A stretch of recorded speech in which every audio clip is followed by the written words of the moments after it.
ان کے بعض اعمال ایسے ہوتے ہیں جو ہمارے لیے تو وہ بعض اوقات نیکیاں ہوتی ہیں لیکن ان کے لیے وہ خطائیں ہوتی ہیں، ٹھیک ہے، ان کا درجہ تو بہت اعلیٰ ہوتا ہے۔ تو حضرت آدم علیہ السلام سے وہ جو گندم کھانے والا جو بھی معاملہ سارا واقعہ کئی مرتبہ آپ نے سماعت فرمایا، تو اب دعائیں مانگتے رہے مسلسل، اللہ کی پاک بارگاہ میں ندامت شرمندگی، 300 سال تک مسلسل روتے رہے،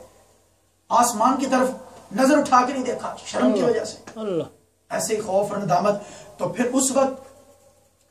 بالآخر دعا کیسے قبول ہوئی؟ اللہ تعالیٰ فرمایا فَتَلَقَّى آدَمُ مِن رَبِّهِ کلمات، آدم علیہ السلام نے رب سے کچھ کلمات پا لیے۔ وہ کلمات کون سے تھے جو حدیثوں میں بیان کیے جاتے ہیں؟ حضرت آدم علیہ السلام نے یہ دعا مانگی، یا ربی اسألک بحق محمد صلی اللہ علیہ وسلم، مولا میں تجھ سے محمد صلی اللہ علیہ وسلم کا وسیلہ دے کر سوال کرتا ہوں، مجھے معاف کر۔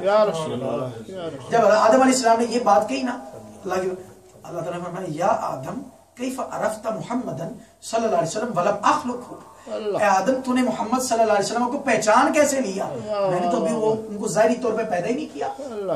میں نے تو ان کو ظاہری طور پر ابھی پیدا ہی نہیں کیا۔ تو اللہ تعالیٰ آدم علیہ السلام اللہ کی بارگاہ میں عرض کریں گے، مولا لما خلقتنی بیدک ونفخت فی من روحک فرأیت علی قوائم العرش مکتوبا لا الہ الا اللہ محمد رسول اللہ، سبحان اللہ۔ کہنے لگے مولا جب تو نے مجھے اپنے دست قدرت سے پیدا کیا اور میرے اندر تو نے اپنی روح کو پھونکا، تو جب میں نے پہلی مرتبہ میں نے حیات پائی، زندگی پائی، میں نے جب پہلی مرتبہ اپنی آنکھ کھولی تو میری پہلی نظر عرش کے ستونوں پر پڑی، فرأیت علی قوائم العرش، تو عرش کے ستونوں پر جب نظر پڑی تو پھر میں نے وہاں یہ لکھا ہوا پایا لا الہ الا اللہ محمد رسول اللہ،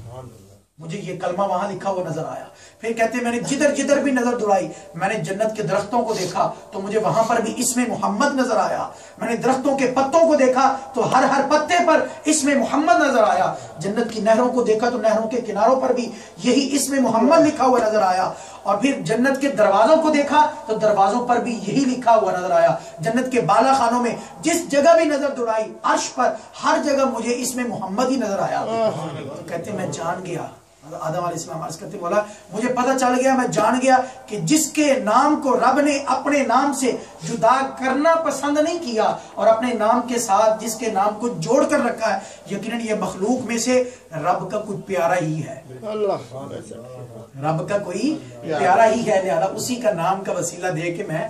آپ سے اللہ تعالیٰ باری تعالیٰ تجھ سے توبہ کرتا ہوں، فوراً توبہ قبول ہو۔ تو کیا پتہ چلا اس سے؟ یہ ساری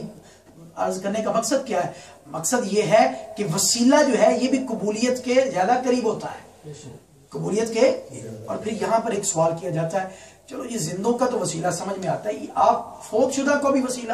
جو مزارات میں ہیں اولیاء کرام ظاہراً تو وہ دنیا سے رخصت ہو چکے ہیں، ان کے وسیلے کی کیا آپ بات کرتے ہیں؟ ان کی کیسے کہاں سے دلیل؟ وہ تو ظاہری طور پہ دنیا سے چلے گئے، کیا ان کا وسیلہ بھی کام آتا ہے؟ آئیے اس پہ حدیث پاک سماعت فرمائیں۔ حضرت سیدنا علی المرتضیٰ کی والدہ ماجدہ رضی اللہ تعالیٰ عنہا جو حضرت ابو طالب کی اہلیہ تھی، جب ان کا وصال ہوا حضرت علی رضی اللہ عنہ کی والدہ ماجدہ کا، چونکہ آقا علیہ السلام بھی ان کی زیر کفالت رہے، جب آقا علیہ السلام دادا بھی وصال آگے تو اس کے بعد پھر ابو طالب کے پاس چلے گئے، تو ان کی اہلیہ انہیں کے پاس آقا علیہ السلام رہے۔ تو جب ان کا وصال ہوا تو نبی کریم صلی اللہ علیہ وسلم نے ان کے لیے دعا مانگی، حضرت سیدنا علی المرتضیٰ شیر خدا کی والدہ محترمہ کے لیے دعا یہ مانگی، اللہم اغفر لأمی فاطمہ بنت اسد ووسع علیہا مدخلہا بحق نبیک والانبیاء الذین من قبلی، او کما قال علیہ السلام، مولا میری والدہ میری ماں فاطمہ بنت اسد کو ان کی مغفرت فرما دے اور ان کے لیے ان کی قبر کو کشادہ کر دے، اور پھر آگے جو حضور نے فرمایا اے مولا اپنے نبی کے وسیلے سے اور مجھ سے پہلے نبیوں کے وسیلے سے، اپنے نبی کے وسیلے یعنی اپنا وسیلہ خود پیش کر دیا، اپنے نبی کے وسیلے سے،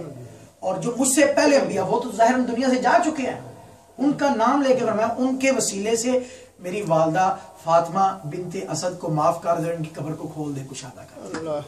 تو پتہ کیا چلا اس حدیث پاک سے کہ جو اللہ کے پیارے ہوتے ہیں وہ ظاہراً اس دنیا میں ہوں تب بھی ان کو وسیلہ بنایا جا سکتا ہے، اور دنیا سے چلے جائیں تب بھی ان کو وسیلہ جو ہے وہ دعا کے لیے بنایا جا سکتا ہے۔ تو یہ چند آداب تھے دعا کے۔ اسی طرح اول آخر دروشی پڑھ کے دعا مانگنا، اس کو بھی میں نے پہلے عرض کر دیا ہوا ہے کہ یہ بھی جو ہے وہ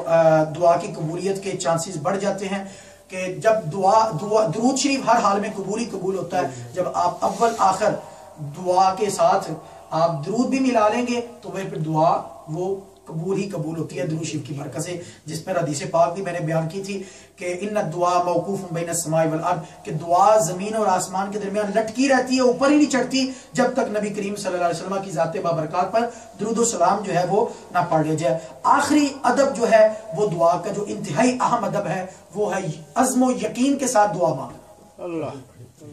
یہ بھی ایک ہمارے اندر سمجھ لو بیماری ہے کہ ہم دعا بھی مانگ رہے ہوتے ہیں اور تھوڑا سا ایک شکوک و شبہات ہے، شک کی کیفیت ہے، پتہ نہیں رب تعالیٰ سن رہا ہے یا نہیں سن رہا ہے، پتہ نہیں ہماری سنی بھی جا رہی ہے یا نہیں قبول. نہیں، اس طرح مانگو پورا یقین کہ رب سن رہا ہے، وہ میری ایک ایک دل کی آواز کو سن رہا ہے. یہ اس کیفیت میں بھی ہماری کمزوری آ چکی ہے. ہم رب کا ذکر کرتے ہیں یا رب سے مانگتے ہیں، رب سے جو ہمارا تعلق ہے نا، اس تعلق میں یقین کا فقدان ہے، یقین کا فقدان ہے، یقین کی بہت کمی ہے. یقین جتنا زیادہ پختہ ہوتا جائے گا قبولیت کے چانس اتنے زیادہ اور قرب اتنا زیادہ آپ کو ملتا جائے گا، قرب کا فیض. ٹھیک ہے کہ آپ یوں اس طرح محسوس کریں جس طرح مثلا میں آپ کے ساتھ باتیں کر رہا ہوں، خطاب کر رہا ہوں اور مجھے اس یقین کے ساتھ کر رہا ہوں کہ یہ سارے احباب بیٹھ کے مجھے سن رہے ہیں. رب سے کلام یوں ہی کریں، رب سے بات یوں ہی کریں، دعا یوں ہی مانگے کہ وہ سن رہا ہے، ایک ایک لفظ کو سن رہا ہے، ایک ایک کلمے کو سن رہا ہے، ایک ایک جملے کو سن رہا ہے، تمہارے دلوں اور صرف آوازوں کو نہیں سن رہا، لفظوں کو نہیں سن رہا، وہ تصورات کو بھی جانتا ہے، خیالات کو بھی جانتا ہے، وہ ساری ہر چیز کی دلی کیفیات کو بھی جانتا ہے، اس سے کوئی چیز چھپی نہیں ہوئی. جب انسان اس کیفیت میں آ جاتا ہے نا، پھر اس کو ایک لذت بھی ملتی ہے، حلاوت بھی ملتی ہے، روحانیت بھی نصیب ہوتی ہے اور قرب کی کیفیات ملتی ہیں. پھر اس کو ایسے لگتا ہے میں جیسے اپنے رب سے کلام کر رہا ہوں. پھر دنیا کے بڑے سے بڑے غم بھی اسے کمزور نہیں کرتے. جب رب کی ذات پر یقین پیدا ہو جائے پھر دنیا کے بڑے سے بڑے غم، مصیبت، تکالیف بھی اس پر آ جائے پھر وہ کمزور نہیں پڑتا. وہ اسے ایک سہارا ہوتا ہے کہ میرا رب میرے حال سے واقف ہے، مجھے جانتا ہے، وہ سب کچھ اس کے. یہ تو میرے دکھ وچ راضی تے میں سکھ نوں چلے ڈانا. پھر وہ اس کیفیت میں آ جاتا ہے کہ اگر مولا جس حال میں راضی ہے میں اس حال میں. تو یہ دعا کے کچھ آداب تھے. آج ذرا آخری دن تھا اس لیے کچھ گفتگو طویل ہو گئی. اللہ تعالیٰ کی پاک بارگاہ میں دعا کرتے ہیں اللہ تعالیٰ سب کی حاضری کو قبول و منظور فرمائے، آپ سب کے اعتکاف کی عبادت کو قبول و منظور فرمائے. ہم سے 100 کمیاں بیشیاں کوتاہیاں، بندے ہیں، انسان ہیں، پھسل جاتے ہیں، غلطیاں ہو جاتی ہیں، کوتاہیاں ہو جاتی ہیں. اللہ تعالیٰ سے دعا یہی کرتے ہیں مولا ہم عاجز بندے ہیں، بے بس بندے ہیں، مولا درگزر فرمانا ہماری کوتاہیوں سے. ہم جو ہے جان بوجھ کر بھی انجانے میں بھی ہم سے گناہ ہو جاتے ہیں، غلطیاں ہو جاتی ہیں، مولا درگزر فرما کے ہمیں معاف کر دینا اور ہماری ان ٹوٹی پوٹی عبادات کو، معمولات کو جو ہے وہ قبول و منظور فرما لیں. وآخر دعوانا ان الحمدللہ.